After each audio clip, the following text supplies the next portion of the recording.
Today I will bring you a ghost story called The House at the End of Hollow Street. In a quiet countryside town in the north of England, there was a narrow lane called Hollow Street, specifically number 13.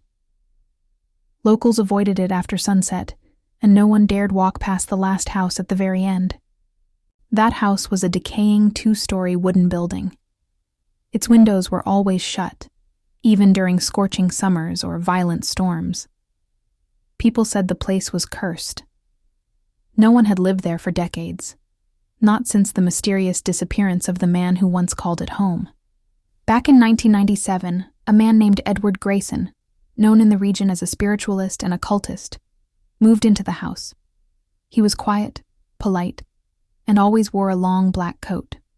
On his first night there, the neighbors reported hearing strange sounds, chants, bells, and what disturbed them the most, the laughter of children echoing throughout the night. But Edward lived alone. His wife had died years earlier in a car crash, and he never had children. Over the next few months, Edward stopped leaving the house altogether. Groceries were delivered but never collected. No lights were seen during the day. But at night, a single lantern would flicker from the attic window. People swore they heard soft whispers. "Daddy, please don't leave us again." Some brave teenagers once dared each other to knock on the door at midnight. They never spoke of what they saw, but one of them left town the next day, and the other two refused to even walk near Hollow Street again. Then, one rainy autumn morning, the postman noticed the front gate swinging open for the first time in years. He peeked in and found the house abandoned. No sign of Edward. Inside, everything was coated in dust. A rotting dinner still sat on the table, and upstairs in the attic was a child's crib, untouched, yet recently used. On the wall was a photo of Edward, standing between two children whose faces had been scratched out. The townspeople called the police, but no body was ever found. The house was left untouched.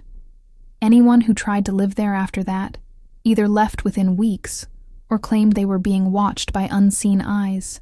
Some reported waking up with bruises. Others heard children giggling under their beds. Years have passed, but Hollow Street number 13 remains vacant. And if you ever happen to walk by late at night, especially when it rains, stop and listen. You might hear tiny footsteps behind you and a faint whisper. "Daddy, we're still here." 23 years had passed since Edward Grayson vanished. By now, most people in town had either forgotten the house or avoided the subject altogether. But in 2020, a young American journalist named Samantha Reeves came across the story while researching haunted locations for her podcast, Voices from the Shadows.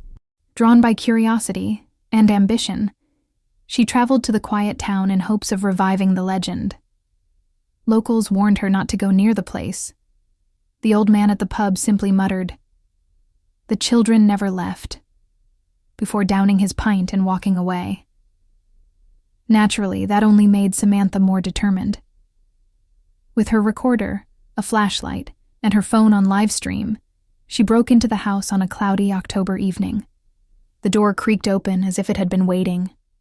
Dust blanketed the floor. The furniture hadn't moved since the 90s. The smell of mildew, rot, and something else, something metallic, hung in the air. She spoke into her mic. "This is Samantha Reeves. I'm standing inside Hollow Street in the 9 or 13, where Edward Grayson disappeared mysteriously over 2 decades ago." As she wandered through the house, she noted eerie details. A child's drawing nailed to the wall with a rusty fork, a rocking horse that moved ever so slightly, and a mirror that, oddly, didn't reflect her flashlight beam. Then she reached the attic, the whispering room as the locals called it. As soon as she opened the hatch, the temperature dropped. Her camera flickered. But it was what she heard that made her blood run cold. A child's voice, right next to her ear. "You're not Daddy." She spun around. No one there. But the room behind her was now different. The crib was new. The photo of Edward had reappeared on the wall. Except this time, Samantha's face was in the frame, replacing the scratched-out child. Her recorder crackled. Static. Then came a voice.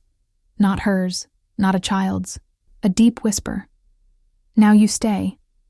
And he comes back. The door slammed shut. Her live stream cut off.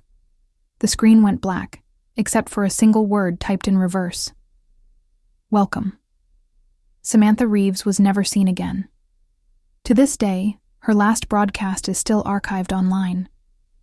If you listen with headphones, around the 14-minute mark, you can faintly hear the sound of children laughing.